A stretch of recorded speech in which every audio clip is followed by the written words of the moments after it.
दोस्तों, जिन घरों में इन 3 लोगों की चलती है वे घर शीघ्र ही नष्ट हो जाते हैं। दोस्तों, जो आज की कहानी है, जो आज का प्रसंग है, वो बहुत ही ज्ञानवर्धक होने वाला है, इसलिए इस कहानी को जरा ध्यान से सुनिएगा।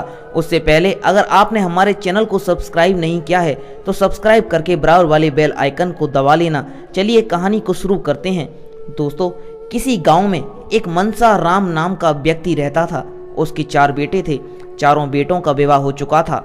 चारों बेटों की जो बहुएं थीं, उनमें से सबसे छोटी बहू पढ़ी लिखी और बहुत ही बुद्धिमान थी।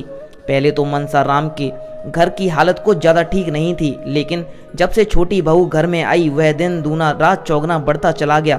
उसके घर धन की वृद्धि होती चली गई। छोटी बहू सचमुच धन लक्ष्मी के समान थी और कहते हैं कि जिस व्यक्ति के पास बुद्धि है वही उसकी सबसे बड़ी दौलत है। वह अपनी बुद्धि और विवेक से धनवान भी बन सकता है और परिवार पर आने वाली संकट से भी अपना बचाव कर सकता है। पढ़ी लिखी समझदार बहू के आने से ना तो उसके घर में कभी लड़ाई झगड़ा होता था, ना कोई परेशानी आती थी। दिन रात मनसाराम की तरक्की होने लगी। घर में खुशी का माहौल बन गया। गांव के लोग, पास पड़ोसी उसकी तरक्की को देखकर के दिन रात जलने लगे। आपस में बातचीत करते हुए कहते थे कि कल तक तो मनसाराम बड़ा ही कमजोर था, लेकिन पिछले कुछ दिनों से बढ़ता ही जा रहा है। इसकी तरक्की का राज क्या है?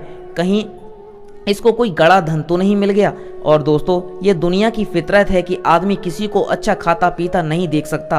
वे अपने उत्थान में इतना दिमाग इस्तेमाल नहीं करते जितना कि पड़ोसी को गिराने में करते हैं, और पड़ोसी को गिराने में लग जाते हैं। जाने क्यों लोग किसी को अपने से अच्छा खाता पीता हंसता खेलता नहीं देखना चाहते थे।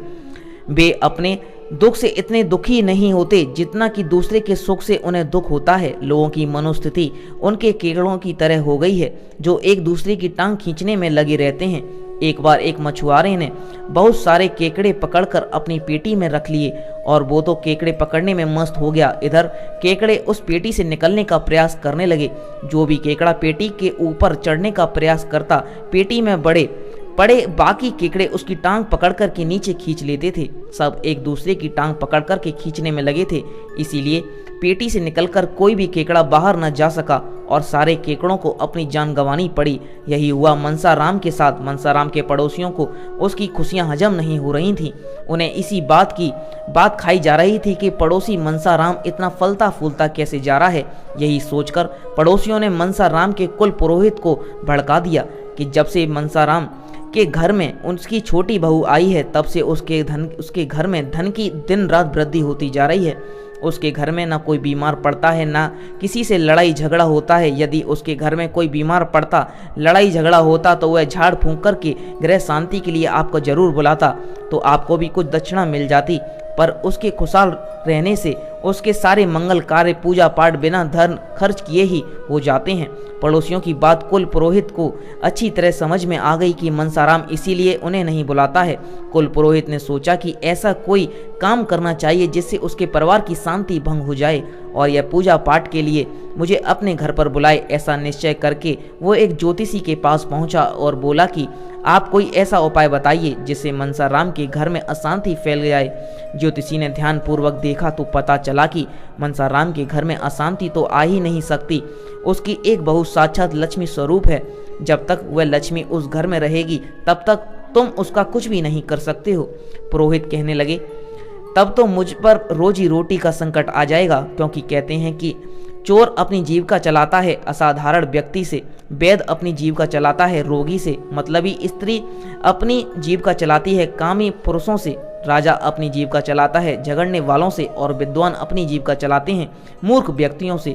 उसी तरह पुरोहित अपनी जीविका चलाता है यजमान से। पुरोहित की बात सुनकर के ज्योतिषी कहने लगा, यदि ऐसी बात है तो एक काम करो, अगर तुम मनसाराम के खेत में से एक बांस मंगवा लो तो उसके घर में अशांति फैल जाएगी। यह सुनकर के पुरोहित तुरंत मनसाराम के घर जा पहुंचे। पुरोहित ने अपनी जरूरत की मांग कहकर के मनसाराम से हारा मांग लिया। मनसाराम पुरोहित की बात को भला कहाँ टाल सकता था। वह गया और अपने खेत से एक बांस उखाड़ लाया। यह बात मनसाराम की छोटी बहू को पता चली कि पुरोहित हमारे घर से हरा बांस लिए जा रहे हैं, तो उसने उस बांस के कुछ हरे पत्ते अपने घर में बंधी काली गाय को खिला दिए। पुरोहित बांस लेकर के चला गया, मगर फिर भी मनसाराम के घर में अशांति नहीं फैली। धीरे धीरे एक माह बीत गया। उधर पुरोहित इस इंतजार में बैठे थे कि उसके घर में अशांति, लड़ाई झगड़ा, रोग शोक फैलेगा, तभी हमें अपने घर बुलाकर गृह शांति पूजा पाठ कराएगा। लेकिन एक माह बीतने पर भी जब कुछ नहीं घटित हुआ तो पुरोहित फिर उस ज्योतिषी के पास पहुंचा और बोला, भाई आपके कहने पर मैं मनसाराम के घर से हरा बांस भी ले आया, फिर भी उसे कुछ नहीं हुआ। तब ज्योतिषी बताते हैं कि महोदय, इसमें मेरा क्या दोष है? मैं तो तुम्हें पहले ही बता चुका हूँ कि उसके घर उसकी छोटी बहू साक्षात लक्ष्मी है।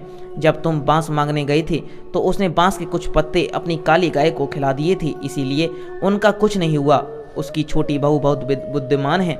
जब तुम बांस मांगने गए थे तो वह समझ गई थी कि तुम उसके गाय को पत्ते खिलाकर के तंत्र काट दिया।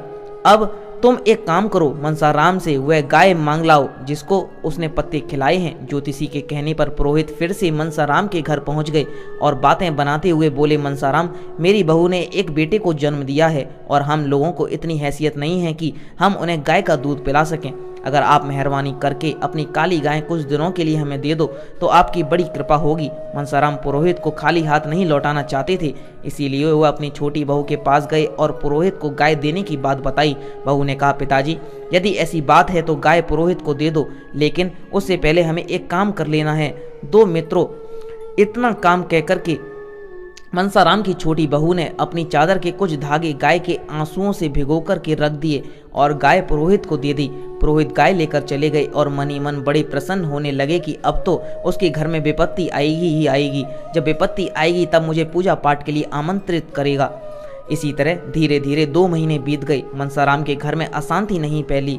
अब तो पुरोहित जी फिर उसी ज्योतिषी के पास आए और बोले, भाई, मैंने तुम्हारे कहने पर मनसाराम के घर से गाय भी मांग लिया, फिर भी वह खुशहाल जिंदगी जी रहा है। 2 महीने बीत गए, फिर भी उसके घर में कोई बीमारी नहीं हुई, ना कोई लड़ाई झगड़ा हुआ। अब हमारी जीविका कैसे चलेगा? ज्योतिषी ने ध्यान धर के देखा तो वह समझ गई कि उसकी छोटी बहू ने गाय को देने से पहले उस गाय के आंसुओं से अपनी चादर को भिगो दिया, इसीलिए खुशहाली उसके पास ही रह गई। अब तुम चादर किसी तरह से मांग लाओ, तभी उसके घर में विपत्ति आएगी। ज्योतिषी महाराज की बात सुनकर के पुरोहित जी फिर मनसाराम के घर पहुंचे और मनसाराम से निवेदन किया कि वह अपनी छोटी बहू की चादर मुझे दे दें। मेरी बेटी कीर्तन सुनने दूसरे गांव जा रही है, मेरे पास इतने पैसे नहीं हैं कि मैं अपनी बेटी को एक नई चादर दिला सकूं। मनसाराम कहने लगा, महाराज, इसमें कौन सी बड़ी बात है, लो मैं अभी बहू से चादर मांग कर ला कर देता हूँ। इतना कहकर मनसाराम बहू से चादर मांगने गए। बहू बड़ी समझदार थी, उसने चादर देने से पहले चादर के वही धागे काट कर निकाल ली है जो गाय के आंसुओं से भिगोए थे और चादर ले जाकर के पुरोहित को दे दी। पुरोहित चादर लेकर के अपने घर पहुंचे और मनसाराम के घर में विपत्ति आने का इंतजार करने लगे। इंतजार करते करते 2 महीने बीत गए, मगर उसे ऐसी कोई खबर सुनने को नहीं मिली कि मनसाराम के घर में कोई बीमार पड़ा है, कोई झगड़ा हुआ है। फिर भागकर उसी ज्योतिषी के पास पहुंचे और बोले, महाराज, मैं उसको छोटी बहू की चादर भी मांग लाया, कुछ नहीं हुआ। जब ज्योतिषी ने ध्यान धरकर बोला कि और कहने लगे, पुरोहित जी, वो बहू बड़ी बुद्धिमान है, उसने गाय के आंसुओं से भीगे हुए चादर के धागे तोड़कर निकाल लिए हैं, इसीलिए उसकी खुशहाली उसी के पास रह गई है। अब तो मनसाराम को विपत्ति में डालने का एक ही तरीका है, उसकी छोटी बहू को घर से निकाला जाए, तभी कुछ हो सकता है, वरना नहीं। और हाँ, अब इस विषय में बात करने मेरे पास मत आना, मैं तुम्हें अब कोई रास्ता नहीं बता सकता। ज्योतिषी जी की बात सुनने के बाद पुरोहित मनसाराम के घर गए और सोचने लगे मनसाराम की छोटी बहू को घर से कैसे निकाला जाए, वरना मनसाराम के घर के सारे लोग उस बहू से बहुत प्यार करते हैं, वे खुद तो बिना किसी बात के उसे घर से निकाल ही नहीं सकते। पुरोहित के मन में एक युक्ति आई। उन्होंने मनसाराम से कहा, देखो भाई, मानना न मानना तुम्हारे हाथ में है। कल रात मैंने एक सपना देखा था। मेरे सपने में एक देवदूत आया था और वो मुझसे कह रहा था कि तुम तो मनसाराम के कुल पुरोहित हो और उसके घर की हानि, लाभ, सुख, दुख का निवारण तुम ही करते हो। देवदूत ने मुझसे कहा है कि मनसाराम की छोटी बहू को यदि घर से निकाल दिया जाए तो उसके घर पर दुखों का पहाड़ टूट पड़ेगा। तुम ये बात मनसाराम को जाकर बता दो कि उसकी बहू बहुत अभागिन स्त्री है, उसे घर से निकाल देना ही शुभ है। पुरोहित की बात सुनकर के मनसाराम बहुत चिंतित हो गया। उसने अपने बेटों को बुलाकर पुरोहित के द्वारा बताई गई सारी बातें बताईं कि आपकी पत्नी की वजह से हम लोग एक दिन बहुत बड़ी मुसीबत में फंस जाएंगे, इसीलिए तुम अपनी पत्नी को घर से निकाल दो। मित्रों, उन दोनों की बातें वह छोटी बहू चुपचाप सुन रही थी। छोटी बहू कहने लगी, पिताजी यदि मेरे कारण इस घर पर विपत्ति आ गई है तो मैं स्वयं ही इस घर को छोड़ने को तैयार हूँ और मैं यहाँ से चली जाऊंगी। इतना कहकर के वह घर से जाने लगी। उसके पति ने देखा तो वह भी अपनी पत्नी के साथ घर छोड़कर चल दिया। अब तो लक्ष्मी बहू के घर से जाने के बाद मनसाराम के घर में घोर अशांति फैल गई। कभी आपस में लड़ाई झगड़ा होता था, कभी बीमारी आती थी, कभी धन हानि होती थी, तो कभी कुछ दिनों में मनसाराम कंगाल हो गया। पुरोहित इधर उधर की बात कर झाड़ फूंक करने के नाम पर उससे धन खींचता रहा। इधर खेती बाड़ी व्यापार सब थम सा गया। छोटी बहू के जाने के बाद उसकी अन्य बहुएं उस घर की गृहस्थी नहीं संभाल सकी। दिन पर दिन उसकी हालत बिगड़ती जा रही थी। उधर छोटी बहू जिस घर में रह रही थी वह धीरे धीरे वहां भी छोटा मोटा कारोबार करके धनवान बन गई। कुछ ही दिनों में मनसाराम को अपनी गलती का एहसास हुआ। उसने सोचा कि पुरोहित की बातों में आकर के उसने अपने घर को बर्बाद कर लिया है। लक्ष्मी जैसी बहू को त्याग कर वो कंगाल बन गया है। अब वो अपनी बहू और बेटों को बुलाने के लिए शहर चल पड़ा और वहां जाकर उसने अपने किए की क्षमा मांगी। बहू कहने लगी, पिताजी जब इंसान धन से बढ़ने लगता है तो उससे लाभ उठाने वाले, उसे बर्बाद करने वाले, उसे जलने वाले सलाहकार बहुत मिल जाते हैं और बिन मांगे की सलाह देने लगते हैं। यदि मनुष्य बिन मांगे सलाह को मानने लगा तो वह बुरी तरह से फंस जाएगा। इसीलिए मनुष्य को सुनना सबकी चाहिए, लेकिन करना वही चाहिए जो उसके हित में हो। दूसरी बात, मनुष्य को हर कार्य के प्रति स्वयं सतर्क और सावधान रहना चाहिए। मनुष्य की स्वयं की गलतियों से ही वह दुखी होता है। यदि वह अपने धन की सुरक्षा नहीं करेगा, लापरवाही बरतेगा, तो धूर्त चोर लुटेरे अपना मौका मार ही लेंगे। इसमें तुम चोर को दोष नहीं दे सकते हो। अपने कर्म पर विश्वास करो। यदि हमें अपने कर्म पर, अपनी योग्यता पर विश्वास है तो आपका कर्म आपको फल देगा। विपत्ति आने से पहले ही उसका समाधान सोचना चाहिए। हर कार्य दूसरों की सलाह पर न छोड़ें। जो लोग सावधानी पूर्वक सोच विचार कार्य करते हैं, विपत्ति से लड़ने का उपाय पहले ही खोज लेते हैं। ऐसे लोगों को बाद में पछताना नहीं पड़ता। दर्शक बंधुओं, अब मैं आपको बताने जा रहा हूँ उन 3 लोगों के बारे में घर में जिनकी ज़्यादा चलती है, उनके कारण घर बर्बाद हो जाता है। नंबर 1, जिस घर का मुखिया मूर्ख हो, जुआरी हो और बिन मांगी सलाह देने वालों के अनुसार चलता हो तो उसका घर शीघ्र उजड़ जाता है। नंबर 2, हठी और लाडला बालक। जिस घर में ज़्यादा हठी और लाडला बालक होगा और उस बालक के घर में चलती हो, वह अपनी हट पूरी करवाकर ही मानेगा, भले ही उसमें कितना ही बड़ा नुकसान क्यों ना हो। जिस घर में ऐसे बालक की चलती हो वह घर पत्थर की नाव के समान होता है जिसे डूबना तय है। तीसरी बात, हठी और दुष्ट स्त्री। जिसका मन अत्यंत चंचल हो, ऐसी स्त्रियां घर की उन्नति के लिए ठीक नहीं होती। यदि ऐसी स्त्रियों के अनुसार यदि ऐसी स्त्रियों की घर में चलती हो तो वह घर की उन्नति, सुख, शांति नष्ट हो जाती है। दोस्तों, यदि आपको हमारी कहानी पसंद आई है तो प्लीज़ हमारे चैनल को सब्सक्राइब करके बराबर वाले बेल आइकन को दबा लेना, क्योंकि आपका एक लाइक हमारे लिए बहुत महत्व रखता है। दोस्तों, आपका यहाँ तक वीडियो देखने के लिए बहुत बहुत धन्यवाद।